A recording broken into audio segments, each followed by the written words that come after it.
retornar a esta querida igreja e ter também a grande alegria de reencontrar o reverendo Fábio, a Patrícia, o João, e saber que vocês estão cuidando desse pastor e esse pastor está cuidando de vocês. É uma bênção poder partilhar a palavra de Deus com uma igreja que valoriza a palavra de Deus. E por isso convido você que abra sua Bíblia comigo no Evangelho de Jesus Cristo, conforme o relato de Marcos, no capítulo 14. Marcos, capítulo 14. E nós faremos a leitura até o versículo 9. Marcos 14, de 1 a 9. Eu gostaria que você, ao acompanhar a leitura, não fechasse a sua Bíblia, para que você acompanhe comigo essa exposição. Está escrito o seguinte: dali a 2 dias, era a Páscoa e a festa dos pães asmos, e os principais sacerdotes e os escribas procuravam como prenderiam Jesus à traição e o matariam, pois diziam: não durante a festa, para que não haja tumulto entre o povo. Estando Jesus em Betânia, reclinado à mesa, em casa de Simão, o leproso, veio uma mulher trazendo um vaso de alabastro, com preciosíssimo perfume de nardo puro, e quebrando o alabastro, derramou o bálsamo sobre a cabeça de Jesus.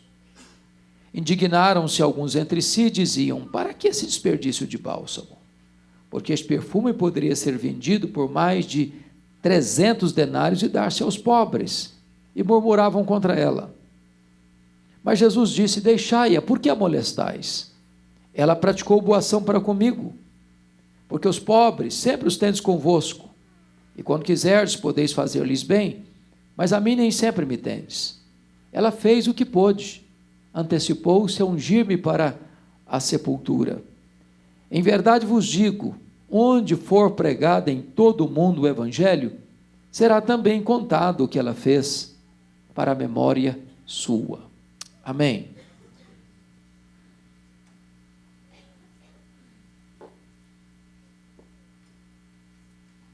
Meus irmãos, o contexto desta passagem está meridianamente claro. Trata-se de 2 dias antes da festa da Páscoa. E vocês bem sabem que de todas as festas de Israel, a Páscoa era a mais importante, era a mais popular, era aquela que agregava a maior quantidade de gente em Jerusalém. A festa da Páscoa apontava para aquele momento histórico da libertação de Israel de uma amarga escravidão no Egito. A festa da Páscoa era a alegria dos judeus e o terror dos romanos. Isso porque a população de Jerusalém, na Páscoa, quintuplicava. E os romanos tinham medo de rebelião. E tanto é fato que nessa festa da Páscoa, a residência oficial do governador e todo o seu aparato militar se transferia de Cesareia Marítima para Jerusalém. Inclusive, o tetrarca da Galileia, Herodes, no período da Páscoa, também mudava a sua residência para Jerusalém, porque embora não fosse sua jurisdição política, seus súditos estavam em Jerusalém. Então diz a Bíblia que 2 dias antes da Páscoa, as autoridades de Israel, os escribas, os fariseus, os membros do sinédrio, urdiram, maquinaram, arquitetaram um plano para prender Jesus à traição, mantê-lo sob custódia, para depois da festa, então, quando o povo voltasse para casa, matar Jesus. O que é curioso é que esse mesmo texto está registrado nos 4 evangelhos, em Mateus 26, em Lucas 22 e também em João 12. Se você ler o texto paralelo de Mateus 26, você notará que lá É Jesus quem está dizendo para os seus discípulos, 2 dias antes da Páscoa, que ele vai ser entregue nas mãos das autoridades para ser morto. E aí você conclui algo magnífico. Quando os homens pensam que eles estão no controle, quando os homens pensam que as rédeas da história estão em suas mãos, eles na verdade estão apenas cumprindo uma agenda estabelecida na eternidade. Os planos de Deus não podem ser frustrados. É curioso também notar que enquanto em Jerusalém se arquitetava a prisão e a morte de Jesus, e enquanto as maiores autoridades urdiam contra Jesus, ali bem próximo, 9 quilômetros distante de Jerusalém, na aldeia de Betânia, uma família preparava uma festa para Jesus, um banquete para Jesus.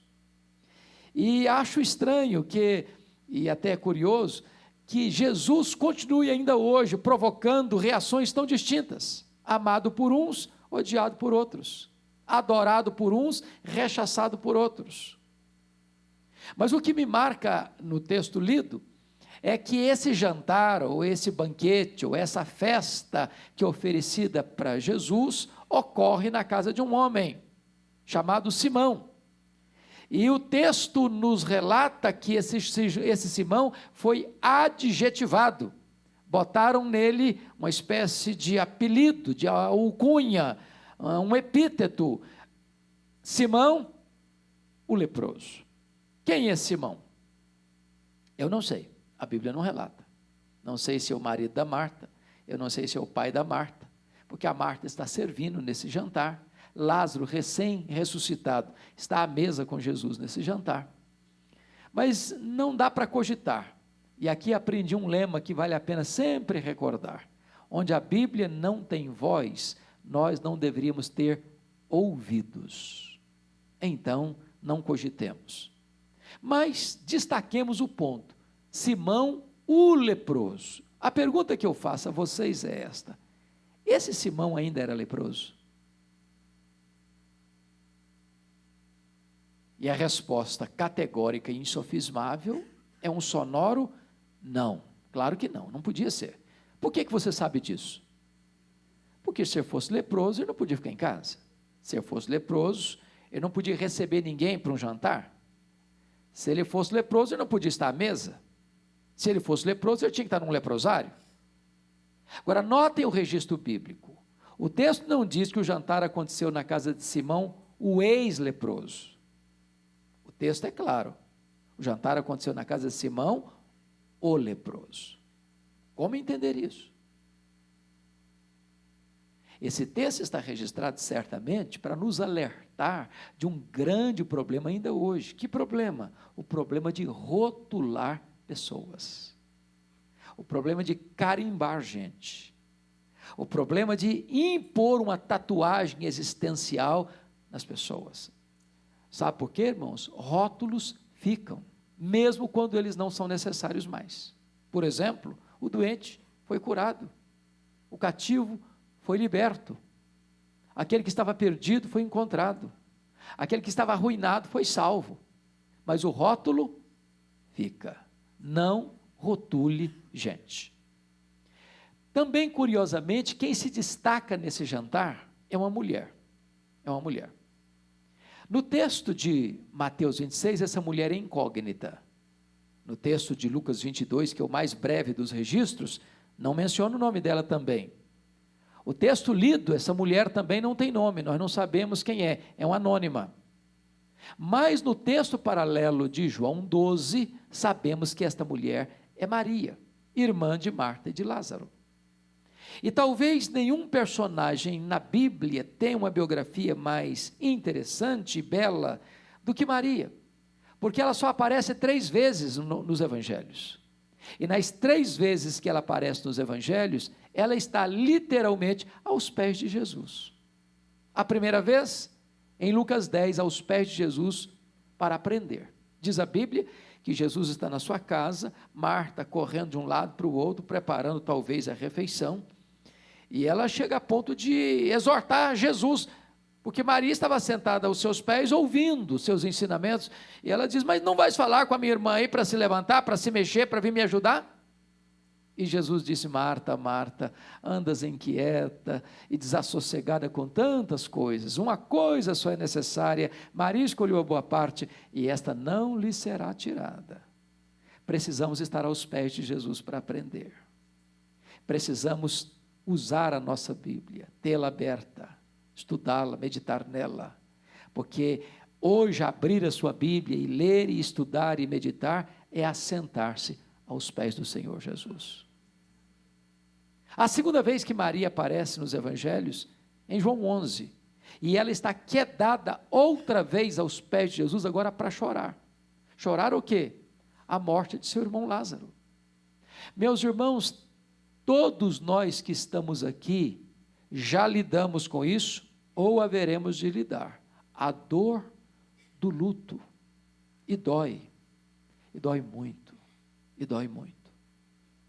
Não há outro lugar onde possamos encontrar refrigério e bálsamo para nossa alma doída e o nosso coração partido de dor e saudade do que assentarmos-nos aos pés do Senhor Jesus.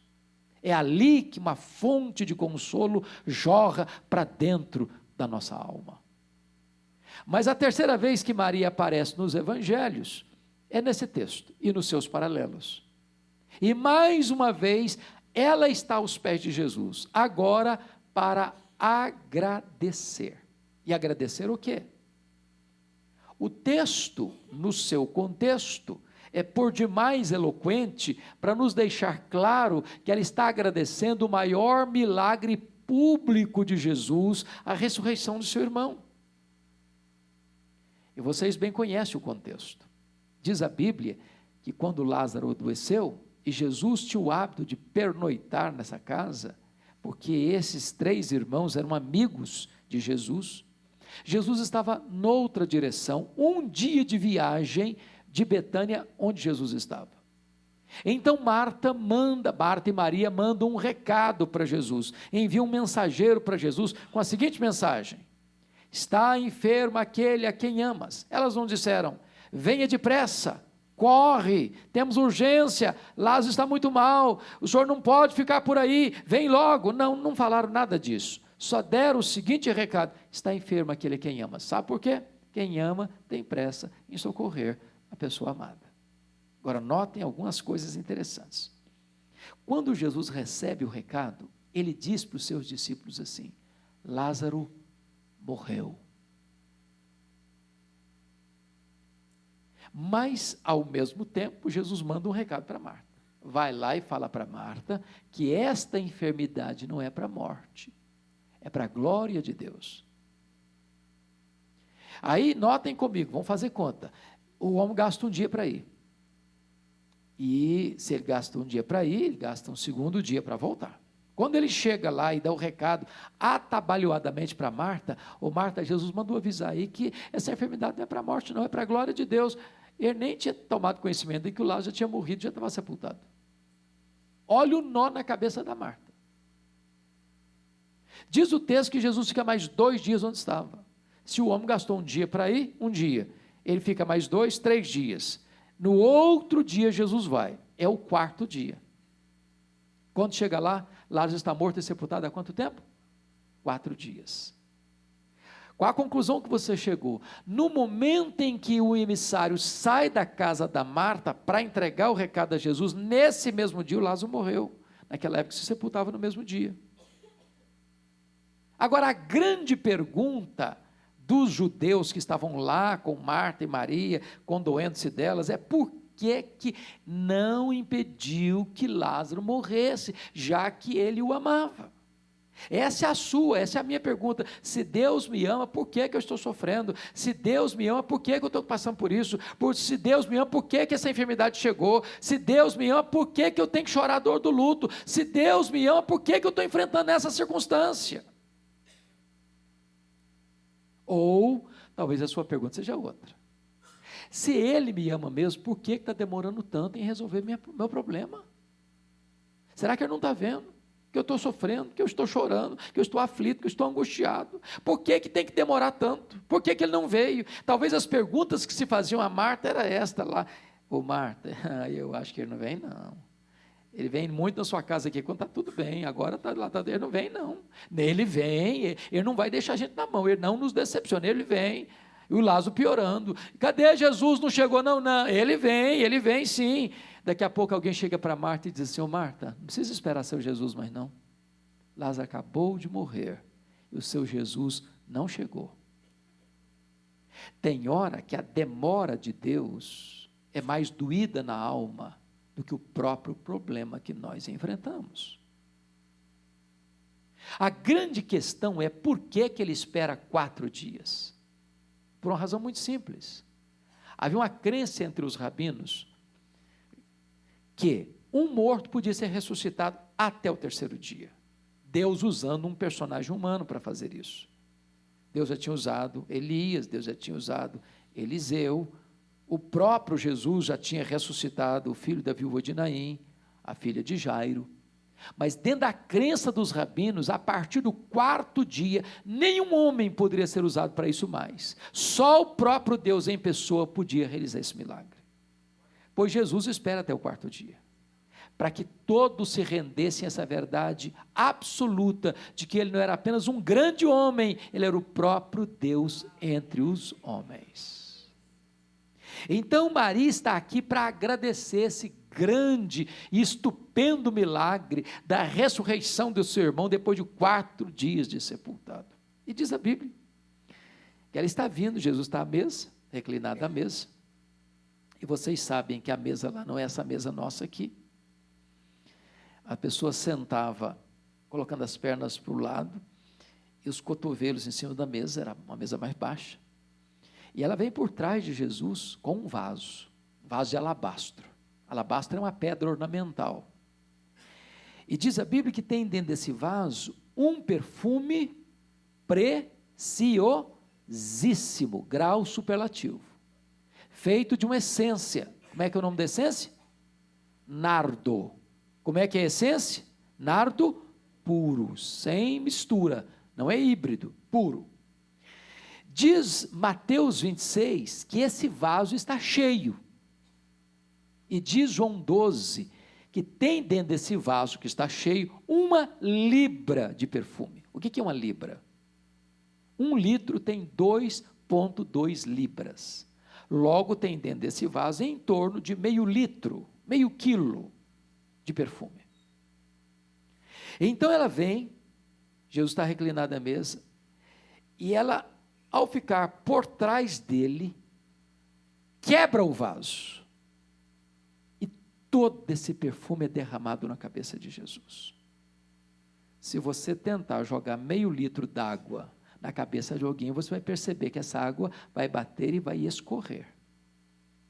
Diz João 12 que toda a casa se encheu com perfume, e esse perfume escorre pelo corpo de Jesus, como que preparando-o para a sepultura, chega aos pés de Jesus, porque não é água, é um perfume que tem viscosidade. E ela então solta os cabelos e começa a enxugar os pés de Jesus com seus cabelos. Diz a Bíblia que os discípulos de Jesus ficam irritadíssimos com o seu gesto, irritadíssimos. E o próprio Judas Iscariotes, que era o avalista, ou melhor, o avaliador, porque era tesoureiro, entendia de grana, disse o seguinte, que se aquele perfume fosse vendido, dá para fazer mais de 300 denários. E ele ainda com a ideia de um falso filantropo, disse, poderia dar-se aos pobres. E Jesus sai em defesa de Maria e disse, deixai-a, por que a molestais? Ela praticou boa ação para comigo. Os pobres sempre os tendes convosco, a mim nem sempre me tendes. Ela fez o que pôde, ela antecipou-se a ungir-me para a sepultura, e em verdade vos digo, em todo mundo onde for pregado o evangelho, será contado o que ela fez, para a memória sua. Bom, este episódio nos ensina 8 lições que eu quero repartir com vocês nesta noite. Se você tem o hábito de trazer na sua Bíblia uma caneta e um pedaço de papel, sugiro você anotar. Se você não tem caneta nem papel, mas tem seu celular, e me prometer que você não vai ficar no Zap Zap, também você anote também. Se você não tem nem papel, nem caneta, nem telefone, afie a sua memória. Eu já aprendi uma coisa importante. O papel mais amarelo e a tinta mais fraca é mais fiel do que a memória mais prodigiosa. Então, de repente, um bom hábito para você ter é sempre ao ir para a igreja levar um papel dentro da Bíblia. Porque de repente você escuta uma coisa tão preciosa que se você não anotar, amanhã você não sabe mais. Mas se você anotar, semana que vem, o mês que vem, o ano que vem, se você recorrer a essas notas, tudo aquilo que você ouviu vem à tona e você é edificado outra vez e outra vez e outra vez. 8 lições que nós vamos aprender com esta mulher. Primeira lição, olha o versículo 8 comigo, parte A, está escrito assim: ela fez o que pôde. Você pode repetir essa frase comigo? Ela fez o que pôde. Toda vez que eu escuto esse texto, ou leio esse texto, eu pergunto a mim mesmo: meu Deus, eu estou fazendo o que eu posso para Jesus? Você está fazendo o que você pode para Jesus? Mas está fazendo tudo o que você pode? Porque às vezes nós fazemos, mas fazemos relaxadamente. Às vezes nós fazemos, mas não fazemos de todo o nosso coração. Às vezes nós fazemos, mas não fazemos com a melhor das motivações. Ela fez o que pôde. É hora de você perguntar para você, se você tem dado o seu melhor para Jesus nesse sentido. O que você pode? Do seu tempo, dos seus talentos, dos seus dons, dos seus recursos, do seu coração, da sua emoção, da sua vida. Eu gosto muito da história da igreja, e eu já tenho aprendido uma coisa: quando você não aprende da história, você repete seus erros, porque a história ou é sua pedagoga, ou é sua coveira. E vocês bem se lembram de um movimento que surge no século XVIII na Alemanha, precisamente no dia 23 de setembro de 1723, às 11 horas da manhã, com o conde Ludwig von Zinzendorf, que começa uma reunião de oração na Alemanha, que dura 100 anos, ininterruptamente, que desencadeia na Alemanha o movimento dos morávios, que vai desembocar na maior ação missionária da história da igreja, a ponto de cada 25 moravianos sustentarem um missionário fora da Alemanha, sendo eles pobres. E há fatos assim tão lindos que alguns moravianos, não tendo dinheiro para enviar para a obra missionária, se vendiam como escravos, para comprar passagem de ida, para os povos mais longínquos da terra, para dedicar o resto dos seus dias lá, para levar aqueles povos à esperança do Evangelho. Quando eu penso numa cena dessa, eu pergunto a mim mesmo: eu estou fazendo o que eu posso? Tudo o que eu posso? Maria fez o que pôde. Segunda lição que eu aprendo com Maria, versículo 3, ela fez o seu melhor. Prestem bem atenção, meus irmãos, que esse perfume preciosíssimo, feito de nardo puro, não era um perfume que você encontrava numa loja de perfumaria da época. Até porque essa essência não tinha em Israel. Essa essência na época só era encontrada nas cordilheiras do Himalaia, de um arbusto seco que era moído e transportado em lombos de camelos. Não apenas era um perfume preciosíssimo, caríssimo, mas também raríssimo. E tão caro, tão caro, tão caro, que menos de meio litro de perfume é avaliado em mais de 300 denários. Isso significa o seguinte, que cada grama desse perfume custa um denário. O que é um denário? Era o salário de um trabalhador durante um dia. Agora pense comigo, você trabalhar o dia inteiro, para no final do dia você comprar uma gota de perfume. 1 grama de perfume. Em outras palavras, dentro daquele vaso de pedra que comportava aproximadamente meio litro, era uma pedra ornamental, tinha ali dentro a poupança de 1 ano de trabalho. Agora eu pergunto para você, quando você tem um perfume caro, porque eu sei que vocês têm perfume caro, sei que vocês gostam, como é que vocês usam? É só uma gotinha, não? E só em dias especiais também, não? E depois que você paga um salário, um dinheirão num vidro de perfume, você diz assim, tem que durar pelo menos 1 ano. Agora notem vocês que ela não abre o vaso, ela não abre o vaso, ela quebra o vaso. A grande pergunta é por que ela quebra esse vaso? Porque ela está dizendo o seguinte, eu não quero que sobre nenhuma gota, tudo que eu tenho está a serviço de Jesus. Eu quero dar para Ele o meu melhor. Irmãos amados, sabe a conclusão que às vezes eu chego? É que aqueles que não conhecem a Deus como você e eu conhecemos, no seu zelo sem entendimento, eles são mais dedicados em servir aos seus deuses ou aos seus ídolos do que nós o somos em servir ao Deus da nossa vida. Eu explico isso. Eu estava pregando há 3 anos na cidade do Porto, lá em Portugal, e fui fazer uma viagem a uma cidadezinha chamada Águeda, perto de Coimbra. Na medida que nós viajávamos, muitas pessoas, caravanas e mais caravanas, a pé, andando pelo asfalto. E eu perguntei assim, mas o que é que essas pessoas estão fazendo? Aonde elas estão indo? Me responderam assim, elas estão indo a Fátima, pagar promessas. E eu perguntei, mas a que distância elas estão andando a pé? Me responderam, a mais de 300 quilômetros. Eu não pude deixar de fazer um paralelo, de lembrar que tem muitos irmãos das igrejas que nós pastoreamos ou frequentamos, que moram na cidade, no bairro, na rua da igreja. Se estiver chovendo, não vai porque está chovendo. Se tiver calor demais também, não vai porque está muito calor. Mas se o seu time do coração estiver jogando a partida da decisão do campeonato, não vai mesmo, porque tem que assistir o jogo até o último apito.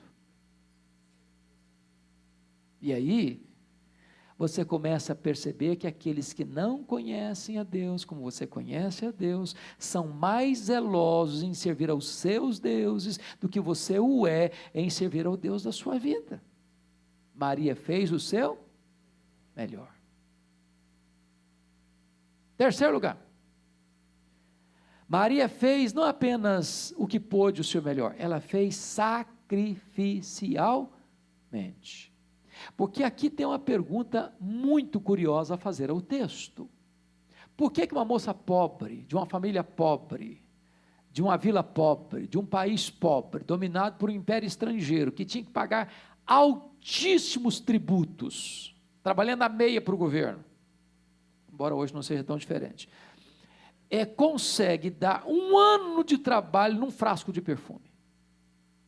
Irmãos, por mais limitado que seja a economia de alguém, hoje ninguém investe 1 ano de serviço num vidro de perfume.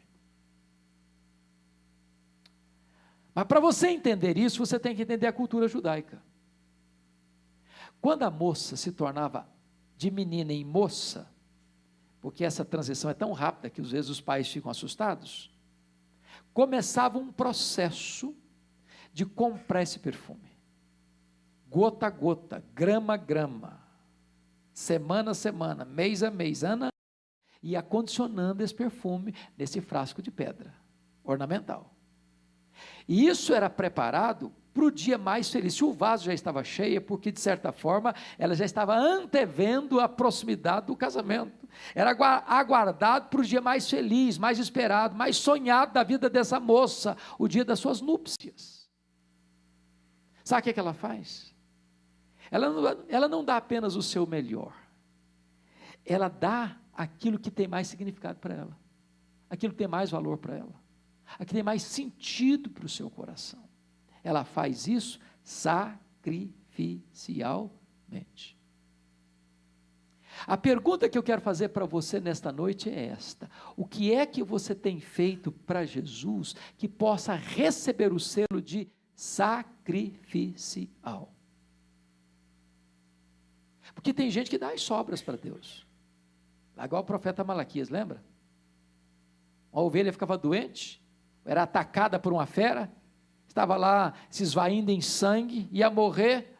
Aí o povo pensava assim: vão dar para Deus? Vão, vai morrer mesmo, para Deus qualquer coisa serve. Tem muita gente dando a sobra para Deus. Pois Maria deu sacrificialmente. E aqui eu queria pensar com você sobre o que significa você dar sacrificialmente. O que significa você ser generoso? O que significa você ser pródigo na generosidade? Eu li um livro, pastor Fábio, o ano passado, que abençoou muito a minha vida. Um livro sobre generosidade. E eu gostaria de dar essa dica para vocês aqui que o livro dá. Então o livro começa assim: você quer ser uma pessoa generosa? Você quer aprender isso? Você quer se matricular nessa escola? Então vamos dar uma dica. Amanhã, quando abrir o comércio, compre uma jarra bem bonita, de vidro, transparente. Agora, se você é daquelas pessoas assim requintadas, compra de cristal, não tem problema também. Para uma única finalidade, você vai botar nessa jarra terra, não bota flor não, terra, só terra, e deixa na sua sala, onde você passa todo dia para lá e para cá, para você passar e olhar para essa jarra, para lembrar duas coisas a você. Primeiro, de onde você veio? Você veio do pó.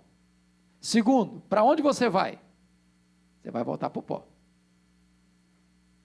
Então, outra pergunta: quanto você trouxe do pó? Nada. Quanto você vai levar para o pó? Também nada. Não tem bolsa e mortalha, não tem gaveta em caixão, nem caminhão de mudança e enterro. Ora, se você não trouxe nada, se você não vai levar nada, conclusão: você não é dono de nada. Você é apenas mordomo do dono. Agora, quem é o dono? É Deus. Como é que é o dono? Ele é generoso. O que é que o dono requer dos seus mordomos? Que sejam encontrados fiéis. Qual a única maneira de você ser fiel ao dono? É ser generoso com o que é do dono, porque o dono é generoso. Por que você e eu temos dificuldade de sermos generosos? Porque nós temos a síndrome de dono. Se você tem síndrome de dono, você quer para você, é seu. Mas se você entende que você é mordomo do dono, e que o dono é generoso, e que o que o dono espera de você é que você seja fiel na mordomia daquilo que ele colocou na sua mão, então você não pode deixar de ser generoso com aquilo que é do dono, porque o dono estabeleceu você como administrador dos recursos dele, para que você espalhe a generosidade prodigamente às pessoas que estão à sua volta. Agora deixa eu lhes... Eu preguei recentemente em João Pessoa, no congresso da Juvep, e o pastor Sérgio, presidente da Juvep, me contou uma história que eu já conhecia fragmentadamente, mas não conhecia a história completa. E a história é muito interessante porque trata de uma oferta sacrificial. Aconteceu em Itaporanga, interior, sertão da Paraíba, Igreja Batista Missionária. O pastor da igreja tinha um programa de rádio que alcançava mais de 40 mil pessoas na região, e a igreja sem dinheiro, sem condições de pagar o programa, ficou 2 meses sem pagar. E aí a direção da rádio deu um checkmate no pastor, e disse o seguinte: olha pastor, ou o senhor paga até amanhã, segunda-feira, ou nós vamos tirar o programa do ar. O pastor, muito aflito, chegou domingo à noite na igreja, fez um apelo, um desafio para a igreja, porque o programa não podia sair do ar. Estava lá no culto, Dona Lourdes e Sotota, eram meeiros, Essa palavra meieiro todo mundo entende, né? Meieiro é a pessoa que trabalha na terra de uma pessoa, planta, e ao colher o que planta, metade é do dono da terra e metade é para ele. Então o Sotota e a dona Lourdes, voltando para casa, 6 quilômetros a pé, conversavam sobre a necessidade de levantar o dinheiro para pagar o programa, para o programa não sair do ar. E a Lourdes falou: Tota, nós temos que ajudar. O Tota disse: mas Lourdes, nós não temos dinheiro. O que nós vamos fazer? A Lourdes: mas nós precisamos ajudar. Aí lá pelas tantas, na caminhada, a Lourdes falou o seguinte: bom, nós vamos dar então o seguinte, nós vamos dar o nosso melhor. O que nós temos de melhor? O melhor que nós temos lá em casa é o galo. Tem um terreiro com várias galinhas, mas só tem um galo. Nós vamos dar o galo, o melhor que nós temos. O Tota concordou. Segunda-feira de manhã, dona Lourdes pegou o galo, botou debaixo do braço, 6 quilômetros para a cidade, a pé. Chegou, bateu na casa pastoral, disse: pastor, eu vim trazer a nossa oferta. Eu vim trazer o que eu tenho de melhor em casa. Isso é para ajudar a pagar o programa de rádio. O pastor agradeceu. Quando ela virou as costas para ir embora, ele falou: meu Deus do céu, o que eu vou fazer com esse galo?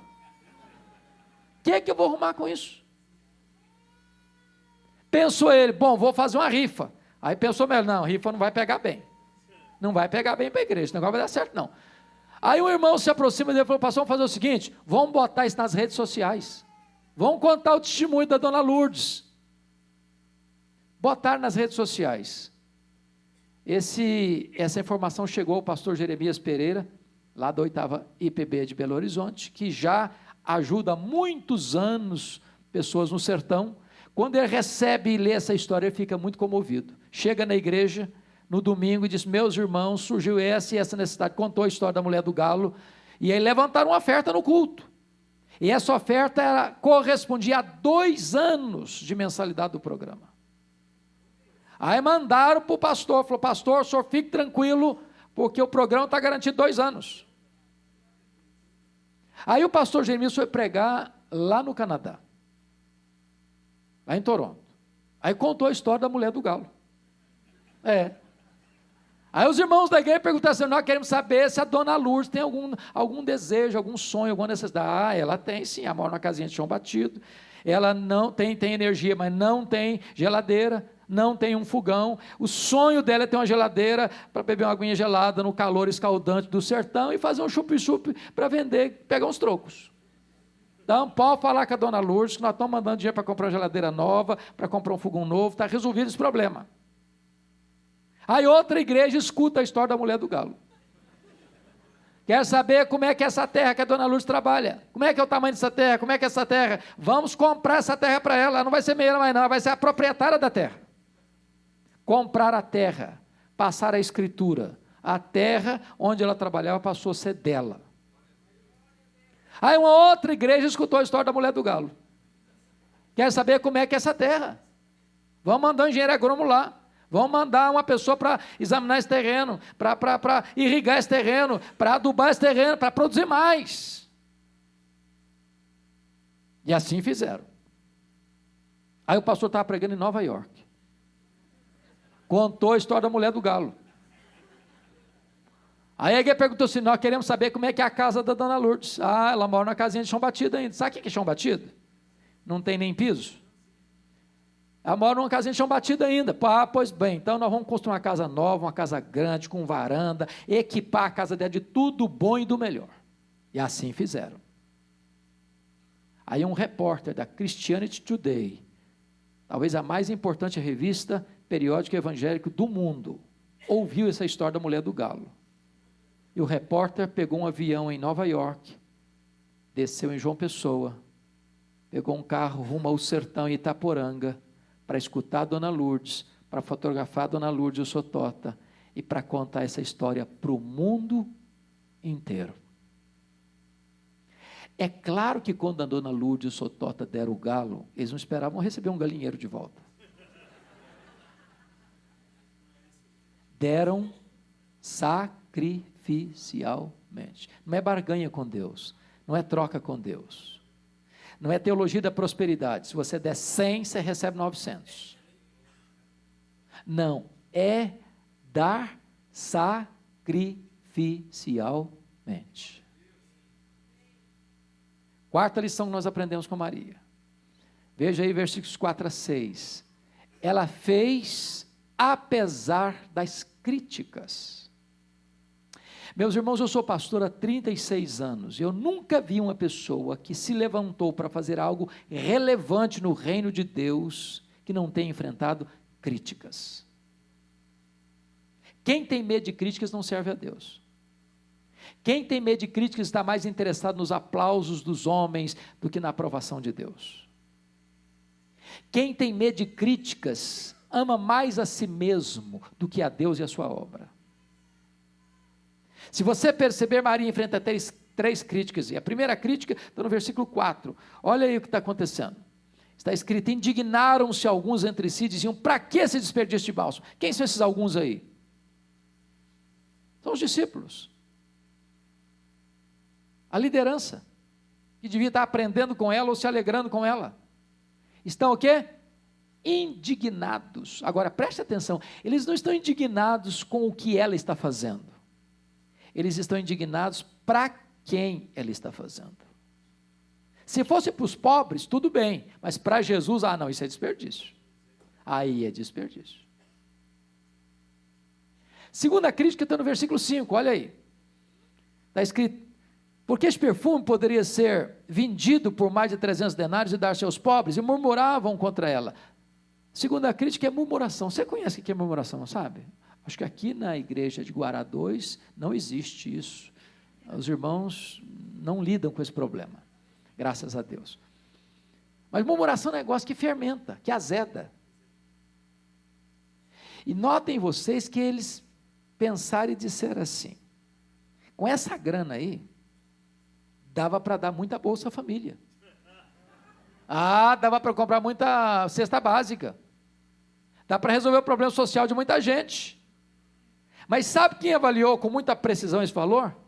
Judas Iscariotes. E lá em João 12, o texto paralelo, é nesse contexto aqui que a Bíblia diz que ele era ladrão.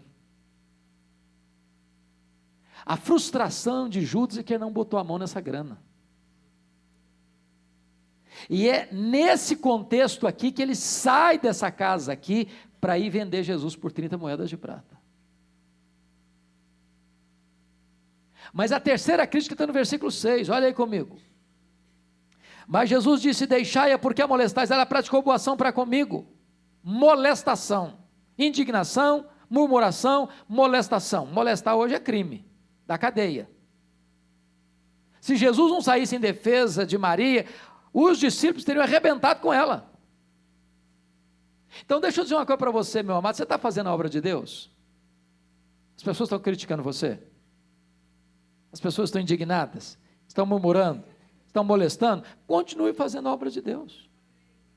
Porque senão, você conhece crente hipersensível? Crente cristal? Crente que diz: pastor, eu até que me dispus a trabalhar na igreja, até comecei a trabalhar, começar a me criticar também, agora não quero saber de mais nada, não faço mais nada também. Meu irmão, minha irmã, você não faz nada para receber aplauso, você faz para a glória de Deus. Você faz para a glória de Deus. Quinta lição que nós aprendemos com Maria: ela fez somente para agradar o Senhor Jesus. Está em João 12 que ela enxuga os pés de Jesus com seus cabelos. E eu pergunto a você: o que significa isso para a cultura brasileira? Nada, nada. Só um ato de humildade. Mas para a cultura judaica isso era um escândalo. Uma mulher não podia soltar os cabelos em público. Então note você uma coisa: era a mesma coisa que deixar a sua reputação nebulosa, em dúvida. Mas o ponto aqui é o seguinte: quando você ama Jesus, quando seu coração está transbordando de amor por Jesus, de gratidão a Jesus, você acaba rompendo alguns paradigmas e quebrando alguns protocolos. Você não consegue ficar muito engessadinho demais. Sabe por quê? Porque nesse momento você não tem nenhuma preocupação em agradar o fulano, o beltrano, o ciclano, o que esse vai falar, o que aquele outro vai falar, o que aquele outro ainda vai falar. Ele só tem um vetor que governa a sua vida, é agradar a Jesus. Às vezes na igreja, irmão, você tem que agradar muita gente. Agradar muita gente. Ai de você, se agradar o fulano, se desagradar o ciclano, aí complica tudo. Até no culto a gente fica com medo. Se você tiver uma expressão espontânea, de no momento de louvor levantar a sua mão, não, se você levantar a mão, o outro virou um pentecostal. Se você chorar, virou um piega, sentimentalista. E aí você fica com medo. Você está mais preocupado com o que a pessoa vai pensar e falar de você do que agradar a Jesus. Meu irmão, em nome de Jesus, eu não estou dizendo que se você é crente, você pode ficar desagradando todo mundo aí para fora, não. Não estou falando isso. O que eu estou falando é que o que deve governar sua vida é agradar unicamente ao Senhor Jesus Cristo. Sexta lição que nós aprendemos com Maria. Maria fez a pessoa certa. Olha comigo versos 6 e 7. Os pobres sempre os tens convosco, a mim nem sempre me tendes. Deixai-a, por que a molestais? Ela praticou boa ação para comigo. Eu acho isso maravilhoso, porque você pode fazer a seguinte pergunta: eu não estou entendendo Jesus aqui, como é que é esse negócio? Jesus está dizendo que a agenda dos pobres não é urgente? Jesus está dizendo aqui que os pobres podem esperar? Jesus está dizendo aqui que os pobres podem ser deixados para depois? É isso que ele está ensinando aqui? E a resposta é um sonoro não. Porque no dia do juízo, você e eu vamos ser julgados pela maneira como nós lidamos com os pobres. Está lá em Mateus 25, 31 a 46. No dia do julgamento final, ele vai dizer para as pessoas que estiverem à sua esquerda: apartai-vos de mim, malditos, para o fogo eterno, preparado para o diabo e seus anjos. E o que é que essas pessoas fizeram? Fizeram nada, só deixaram de fazer. E todos os pecados alistados ali são pecados de omissão, e omissão com os pobres, com os doentes, com os presos, com os forasteiros. Agora, é muito importante você entender uma coisa, porque não entender esse texto, surgiu aqui na América Latina uma falsa teologia chamada de teologia da libertação. E eu não sei quantos conheceram aqui, só os de cabeça branca certamente, pessoalmente, Aníbal Pereira Reis, um ex-padre, convertido a Cristo, tornou-se pastor batista, um dos maiores apologistas que o Brasil já viu. E ele escreveu 2 livros maçudos, seguindo a seguinte orientação: teologia da libertação não é nem teologia, nem libertação. E os teólogos da libertação também não são teólogos, são teologastros liberticidas. E é preciso deixar claro que ninguém vai para o céu porque ajuda pobre.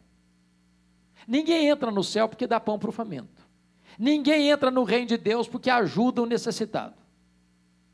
Socorrer os pobres não é a causa da salvação, é a consequência da salvação. Você não ajuda os pobres para ser salvo, você ajuda os pobres porque foi salvo pela graça. Quem move você rumo à compaixão é Jesus Cristo. Porque você foi alcançado pela graça, você quer dar graças a Deus por essa salvação gratuita, e aí então você é generoso, e você abençoa as pessoas que estão à sua volta.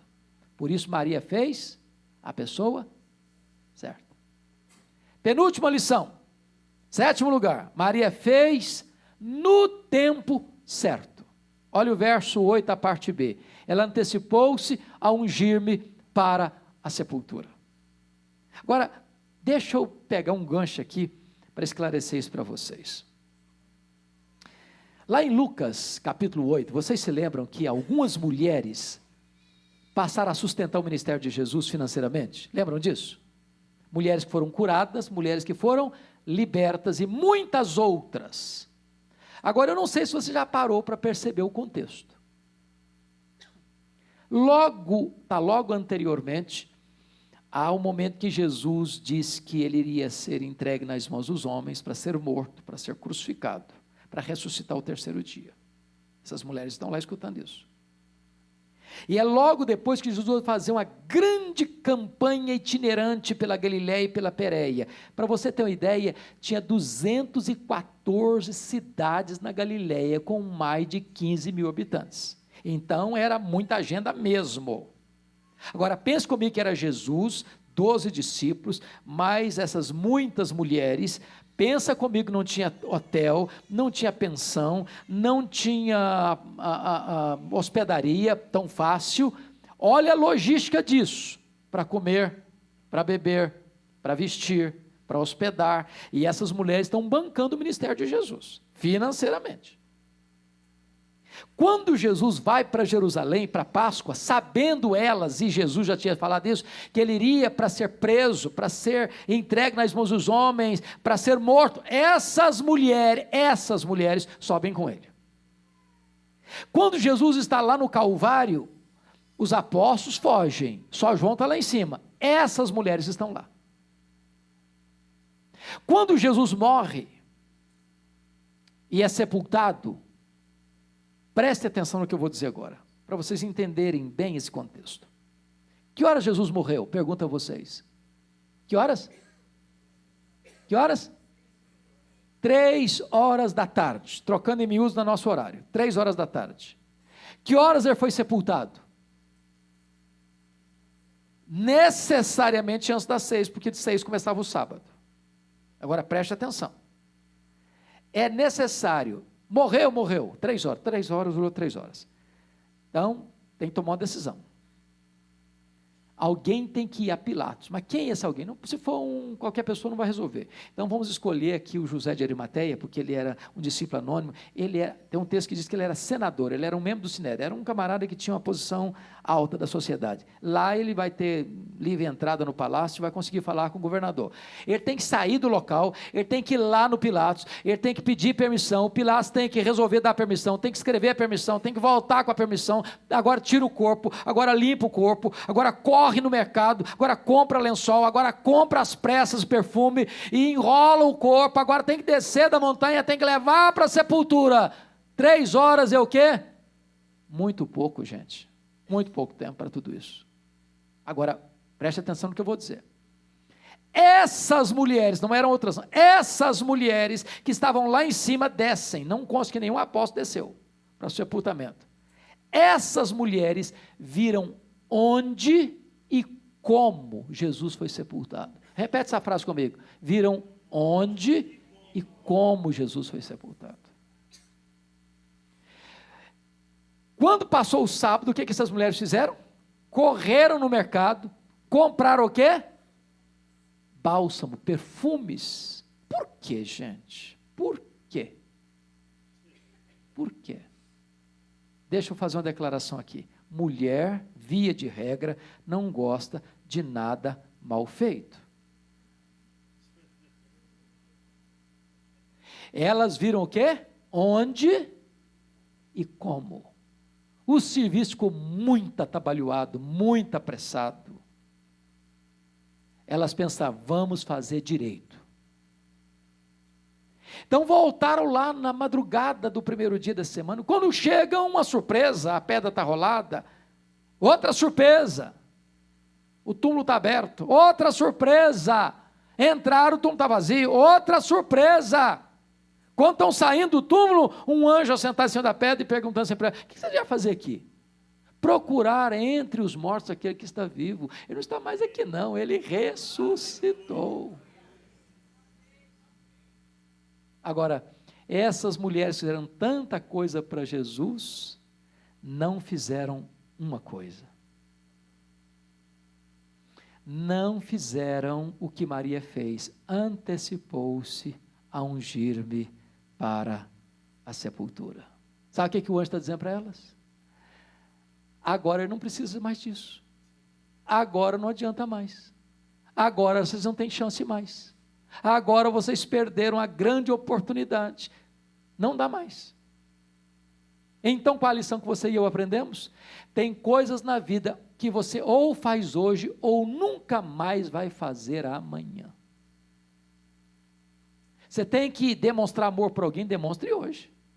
Você tem que dar uma palavra boa para encorajar alguém, dê hoje. Você tem que enfiar a mão no bolso e dar uma oferta para uma pessoa necessitada, dê hoje. Você tem que pegar seus filhos no colo para dar um beijo neles, dê hoje.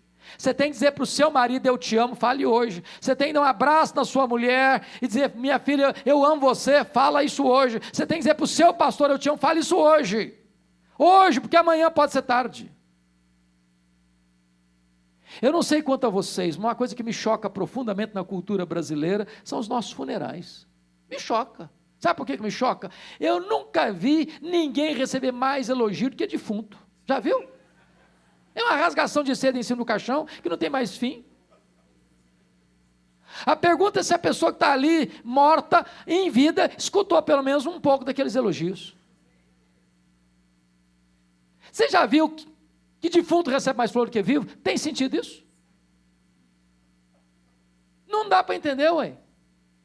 Eu fui num funeral em Vitória, certa feita, e eu contei 86 coroas de flores no funeral. 86 coroas. Contrataram um caminhão só para levar as flores. E eu do lado observando, falei, Deus do céu, tadinho do defunto, não consegue tirar um botão de rosa mais, para que tanta flor para ele? Por que é que os defuntos recebem mais flores do que os vivos? É porque a voz do remorso é mais forte do que a voz da gratidão. Você quer dar flor para alguém? Dê em vida. Você quer homenagear alguém? Homenageie em vida. Eu, de vez em quando, eu vejo algumas coisas engraçadas nas igrejas. Faz uma sala bem bonita, assim, da mocidade, ou a sala, assim, do conselho da igreja, ou a sala, um prédio bonito, aí bota homenagem, fulano de tal. Aí você chega e pergunta, quem é esse irmão fulano de tal? Ah, um irmão muito importante da igreja, morreu há 20 anos. Morreu há 20 anos, é? Que emoção que ele está sentindo? Nenhuma. Você quer homenagear alguém? Homenageie em vida. Você quer abraçar alguém? Abraça em vida. Você quer mandar flor para alguém? Manda em vida. Você quer abençoar alguém? Abençoe enquanto é tempo. Não faça o que Davi fez com Absalão. Passou 11 anos brigado com o filho. No dia que o filho morreu, aí ele abriu o bico para falar que amava o filho. Agora não adianta mais. O caminho está morto.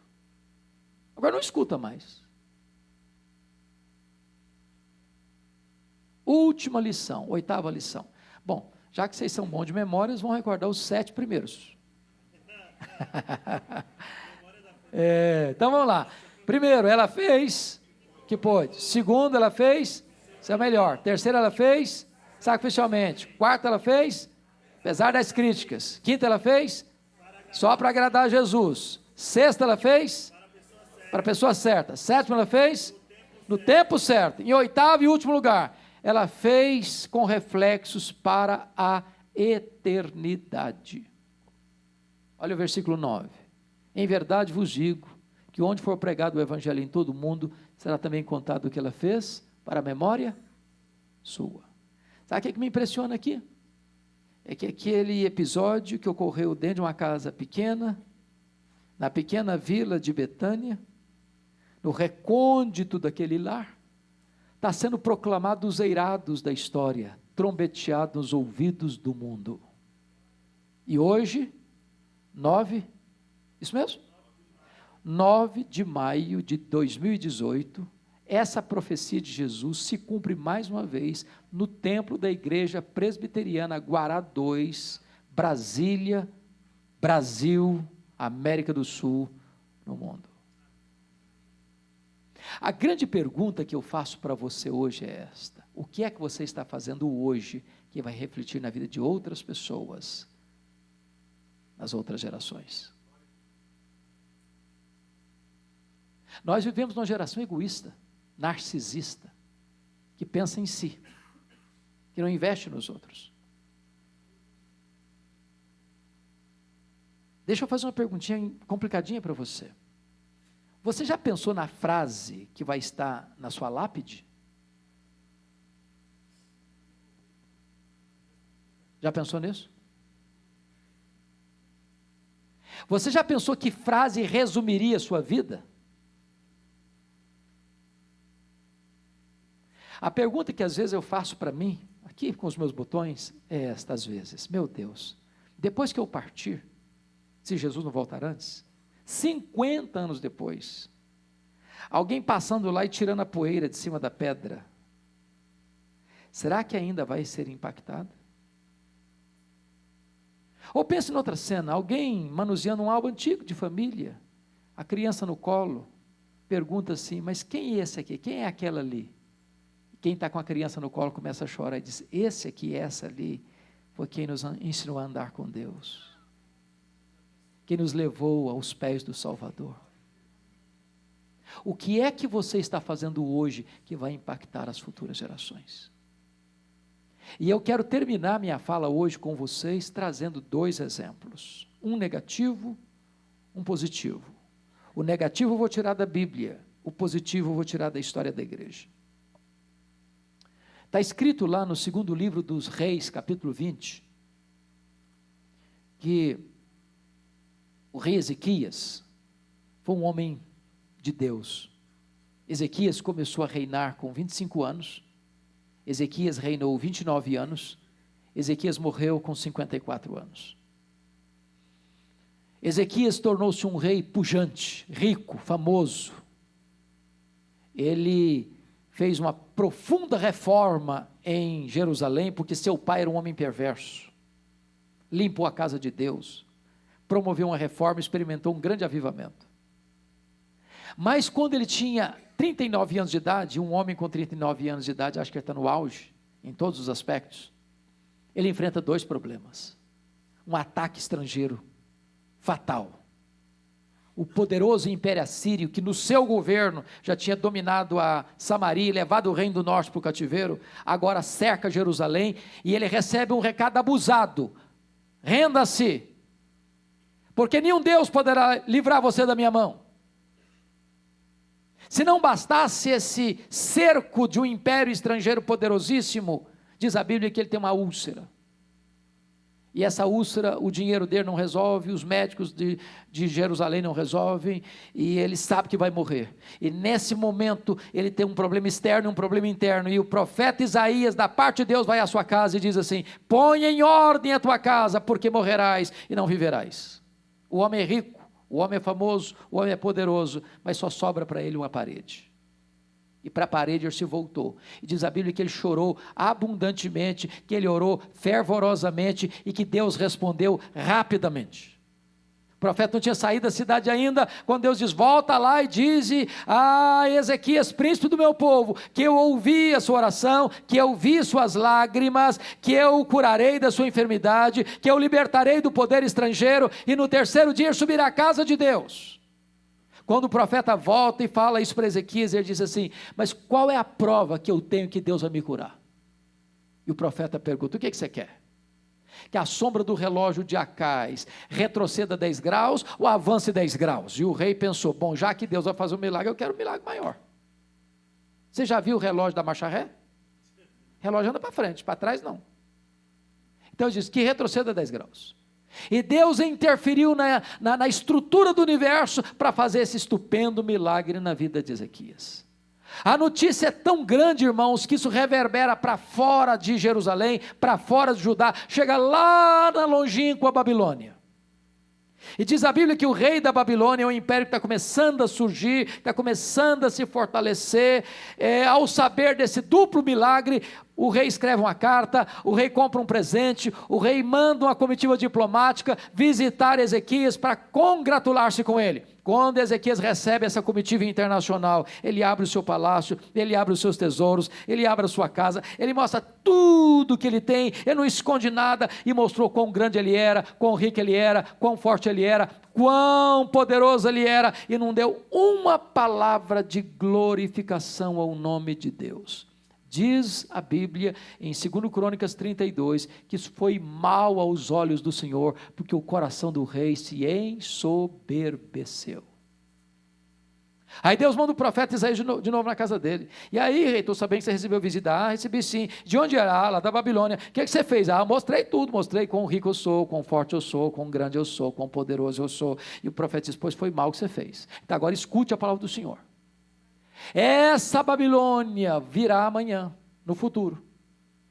E essa Babilônia, diante de quem você se engrandeceu, vai chegar e vai saquear tudo que existe, tudo, absolutamente tudo, toda a riqueza que foi ajuntada até hoje, daqui para frente, tudo vai levar embora, vai rapinar tudo, vai saquear tudo, vai levar tudo embora. E tem mais, rei: dos filhos que tu gerares, serão levados cativos, vão ser escravos, vão ser prisioneiros. E tem mais, rei: dos filhos que tu gerares, serão feitos eunucos para servir nos palácios, ou seja, vão ser castrados e não vão poder gerar mais. Você quer coisa pior que isso? Sabe qual foi a resposta do rei para o profeta? Boa é a palavra que tu disseste. Espera um pouquinho, acho que você não entendeu o que eu falei. Você não entendeu. Escuta de novo. Eu estou falando que a Babilônia virá, vai saquear tudo, os filhos vão ser escravos, os filhos vão ser castrados. Você entendeu agora? E ele repete: boa é a palavra que tu disseste. Ué, camarada, você perdeu o juízo? Você está doido? Não, ele está... Boa é a palavra que tu disseste. E ele explica: porque pelo menos eu, Ezequias, terei paz nos meus dias. Sabe o que ele está dizendo? Quando esse negócio aí acontecer, eu já empacotei. Eu já bati as botas. Quando isso acontecer, eu não estou mais aqui para contar a história. Sabe o que ele está dizendo, trocando em miúdos? Depois que eu morrer, desculpem da expressão, que se dane as futuras gerações, eu não estou nem aí. Lamentável. Lamentável. Você e eu precisamos estar sim comprometidos com as futuras gerações. Nós precisamos passar esse bastão para os nossos filhos, para os nossos netos, para as futuras gerações. Nós estamos comemorando 500 anos de reforma e não temos que celebrar na Europa, porque a igreja da Europa está morrendo. Os crentes não vão para a igreja mais. Templos se transformando em bares, em boates, em museus. Por quê? Porque os pais não investiram nos filhos. Você chega nos Estados Unidos hoje, com exceções, é claro, você olha, tem um mar de cabeça branca. Aliás, nem um mar mais não, gatos pingados de cabeças brancas. Eu estive o ano passado na igreja do nosso irmão João Calvino. Fui no culto do domingo. Tinha uns gatos pingados, cabecinhas brancas. Mas por quê, irmãos? Porque os pais não estão passando esse bastão para os filhos. E se nós não cuidarmos das futuras gerações, meus irmãos, nós vamos amanhã, quem sabe, herdar essa triste história de uma igreja de pessoas idosas, e quando elas partirem, aí a igreja vira museu.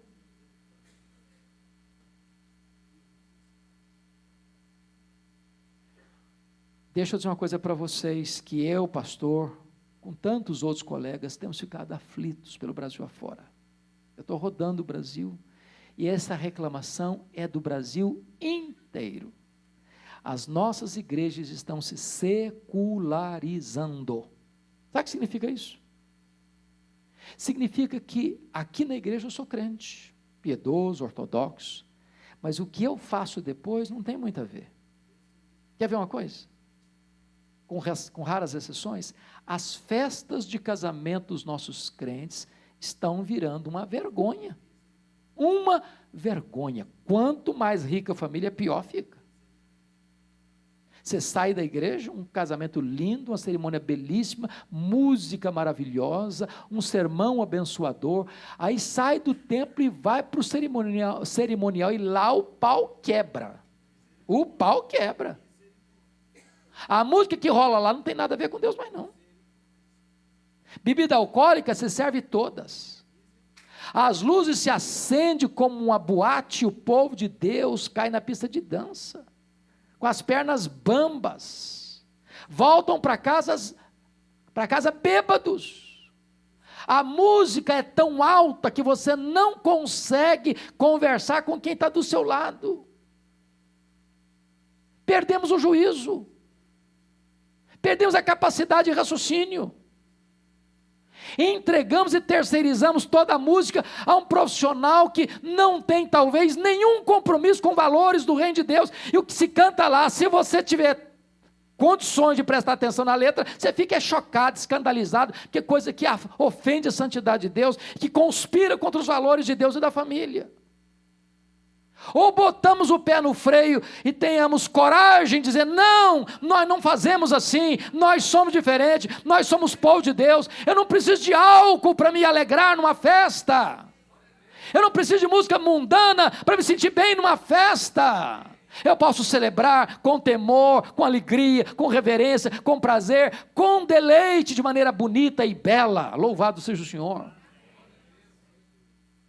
Mas deixa eu lhes dar o exemplo positivo para encerrar. Desculpem, porque eu estou passando bastante tempo hoje. O segundo exemplo eu vou tirar da história da igreja. Eu vou pensar com vocês no missionário David Livingstone, um missionário inglês que foi para a África, dedicou sua vida na África, serviu a Deus na África, adoeceu na África, morreu na África. Quando ele morreu, os ingleses foram lá para a África para pegar o corpo dele e levar para a Inglaterra, para sepultar lá na Inglaterra. Os africanos disseram o seguinte, vocês podem até levar o corpo dele, mas o coração dele vocês não vão levar não. Ele amou a África, ele serviu a Deus na África, e o coração dele vai ser sepultado na África. Sabe o que fizeram? Abriram o peito dele. Não foi no IML não, posso garantir para vocês.